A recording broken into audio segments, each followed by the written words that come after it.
All right, hello everybody. Um, I'm just going to run through the thought process. This is just basically a recording of a thought process. So take from it what you will. It's not an essay, a video or audio essay.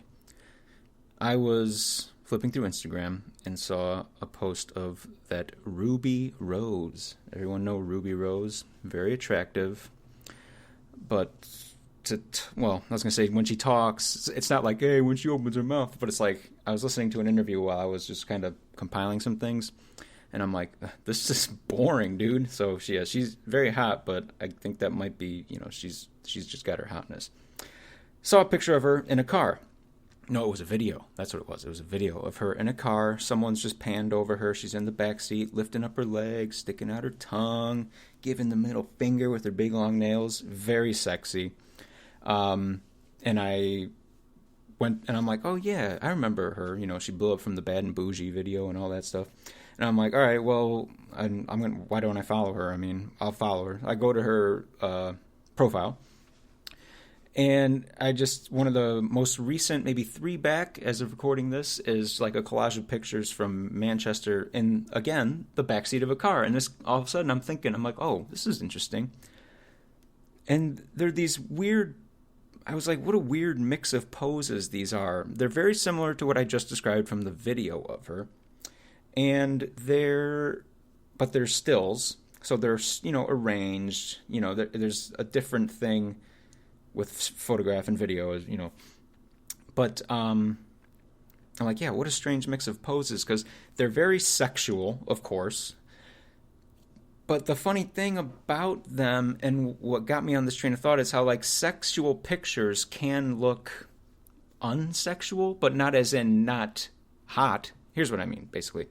Like imagine the face of a woman just coming, just coming hard.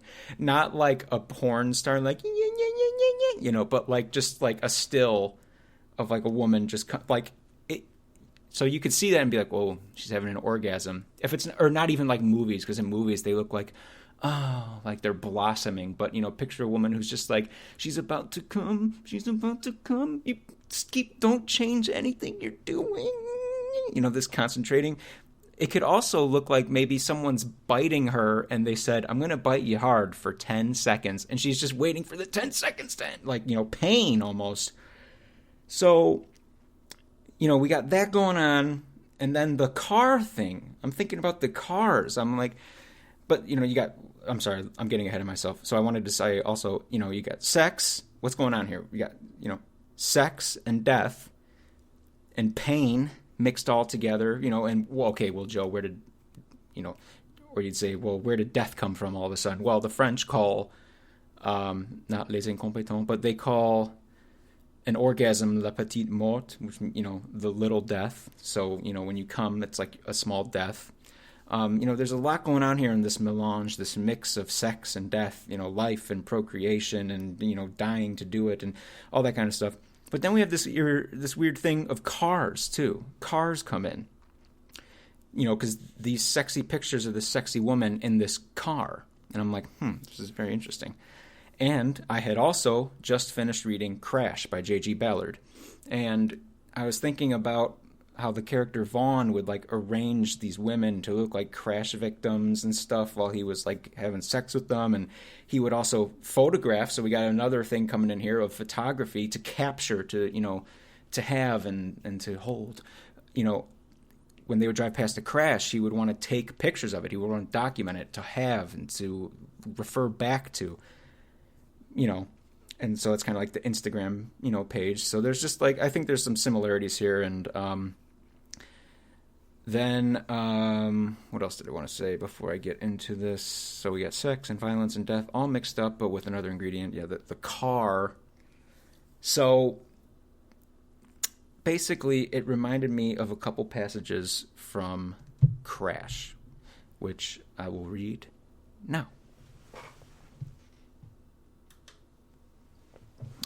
All right, let's go. Take a sip of beer.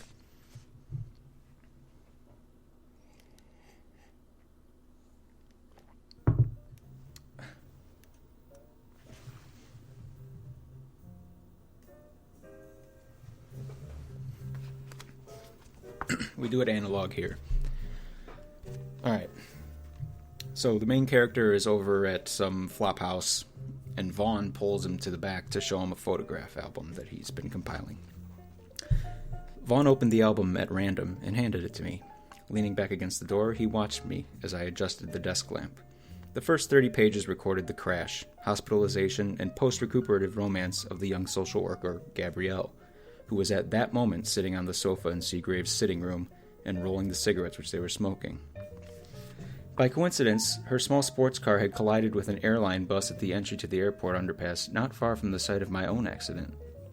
Her sharp-jawed face, its skin beginning to sag like the first slide of an avalanche, lay back against the oil-smeared seat.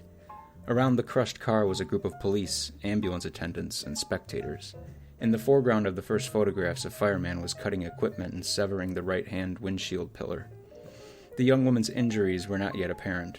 Her expressionless face looked up at the fireman as he held his torch, almost as if waiting for some bizarre sexual assault.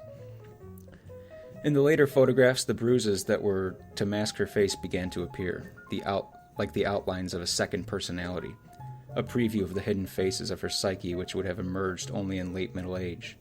I was struck by the prim lines these bruises formed around her broad mouth. These morbid depressions were like those of a self-centered spinster with a history of unhappy affairs. Later, even more bruises appeared on her arms and shoulders, the marks of the steering column and instrument panel, as if these lovers had beaten her out of an increasingly abstracted despair with a series of grotesque implements. Behind me, Vaughn still leaned against the door. For the first time since I had met him, his body was completely at rest, its mana calmed by my immersion in this album.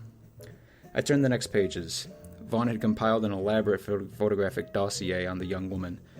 I guessed that he had chanced upon her accident a few minutes after she had skidded into the rear of the airline bus. The alarmed faces of several Varig passengers peered through the rear window at the crushed sports car, which this injured young woman had delivered like a tableau sculpture to the unprotected overhang below the seats. The next pictures showed her being lifted from the car, her white skirt heavy with blood. Her face leaned emptily against the arm of a fireman, raising her from the bloody basin of the driving seat like some insane cultist in the American South, baptized in a font of lamb's blood. A hatless police driver held one handle of the stretcher, his square jaw pushed to one side by her left thigh. Between these two was the darkening triangle of her crotch. Several pages followed, showing the crashed sports car in the breaker's yard, close-ups of the dried blood stains in the driving and passenger seats. Vaughn himself appeared in one of these photographs, staring down at the car in a Byronic pose, his heavy penis visible in the tight crotch of his jeans. The last of photographs showed the young woman in a chromium wheelchair, guided by a friend across the rhododendron-screened lawn of a convalescent institution, propelling her shiny vehicle herself at an archery meeting, and finally taking her first lessons at the wheel of an invalid car. As she pondered the complex, treadle-operated brakes and gear changes, I realized the extent to which this tragically injured young woman had been transformed during her recovery from the accident. The first photographs of her lying in the crashed car showed a conventional young woman whose symmetrical face and unstretched skin spelled out the whole economy of a cozy and passive life, of minor flirtations in the backs of cheap cars, enjoyed without any sense of the real possibilities of her body. I can imagine her sitting in the car of some middle-aged welfare officer, unaware of the conjunction formed by their own genitalia and the stylized instrument panel, a Euclid of eroticism and fantasy that would be revealed for the first time within the car crash, a fierce marriage pivoting on the fleshy points of her knees and pubis. This agreeable young woman, with her pleasant sexual dreams, had been reborn within the breaking contours of her crushed sports car. Alright, well, I'll stop there. That's the first thing, just to sort of mix up all these things, you know. And what did he even say here on this page? Picturing her in the backseat of a car. I think, isn't there a Ruby Rose song where she's like, I think it's called What I Like, or I Like That, and it's like, I like when he say, get in the back, you know. And these pictures are in the backseat of the car. It's just such a funny connection here that I felt the urge to record this. All right, one more passage from this wonderful book. that, excuse me, I think I want to read. So, this is more what I imagined, but I wanted to search for that other part that came earlier in the book, before this part, really talking about the photographing, you know? I hope the next song really goes with this. Should we wait a second and see?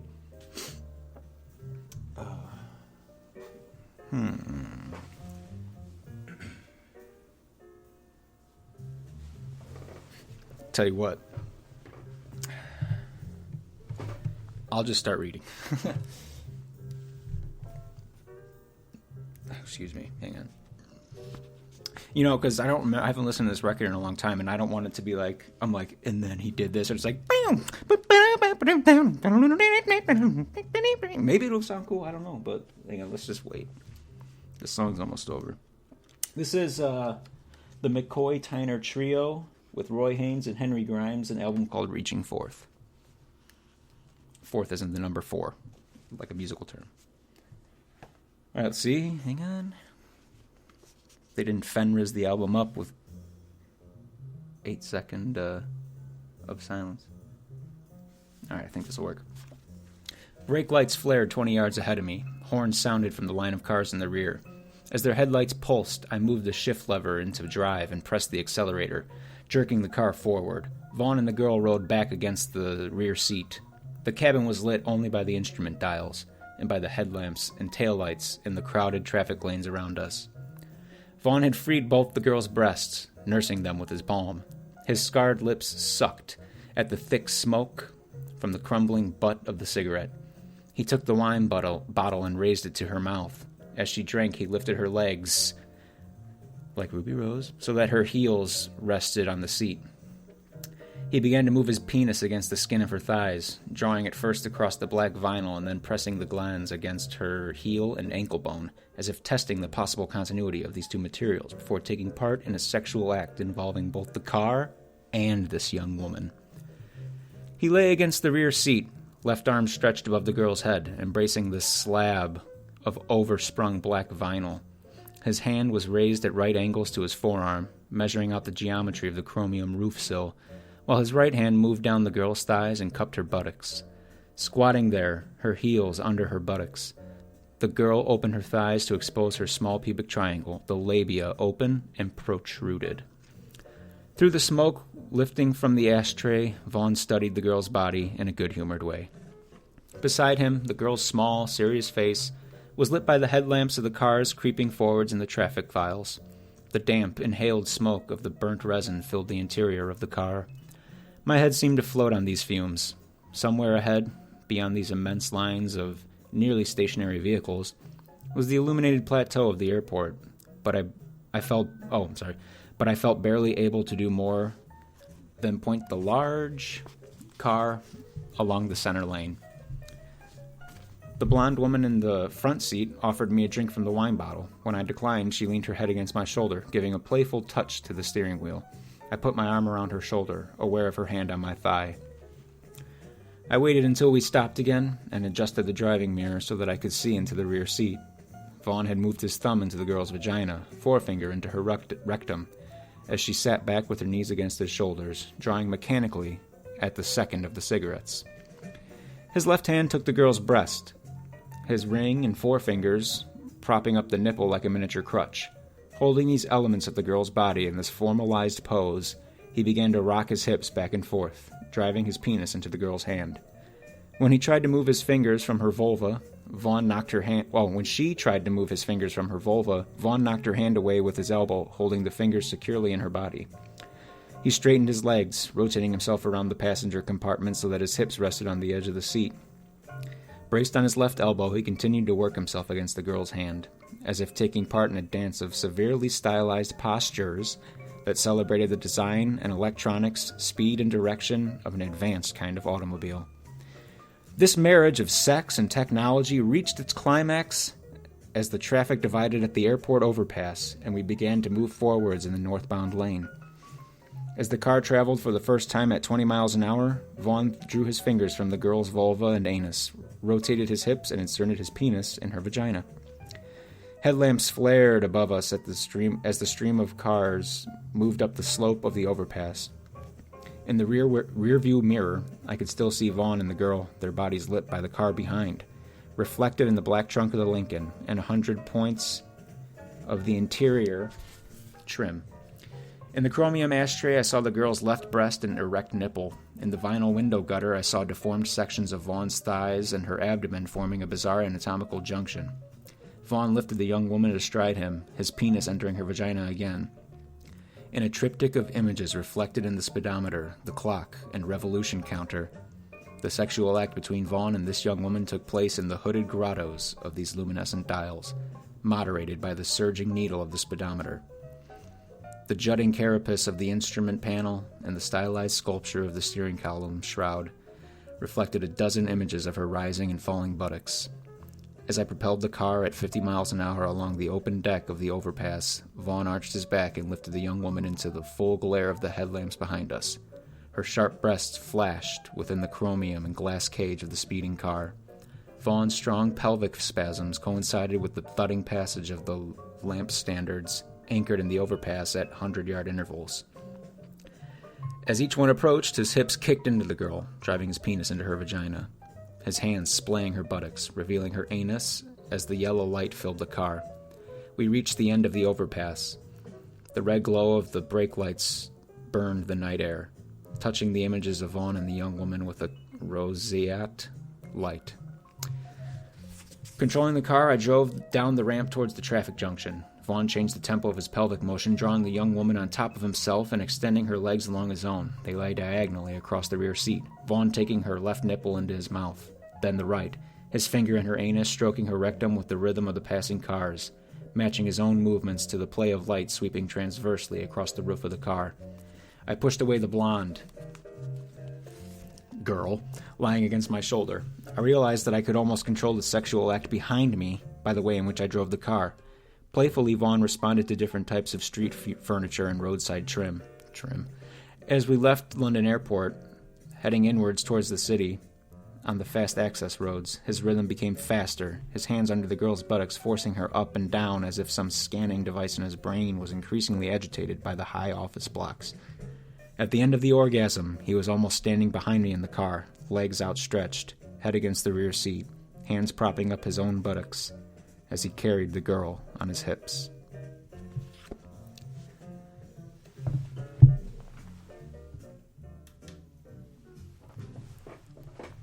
And there you go. Awesome passage, though, I think. A real good, well-written, well-conveyed idea of all these things mixed together. The girl, the sex, the car, the violence, the death. I couldn't find the passage. I think there's another passage in the book where Vaughn is having sex with the narrator's wife, and he's arranging her in these weird positions in the back of the car, and hurting her. Like he's contorting her arms, pressing her arms so hard against her body that it's like uncomfortable, as if she's in a car crash, So I think I just came full circle with that. And you know what? I'm not going to just keep talking and saying more because I don't want to go, that's another thing. And never mind. I'm saying too much. So I'll end it there. My little stupid thought that I had on the train ride. And all right, peace out, everybody.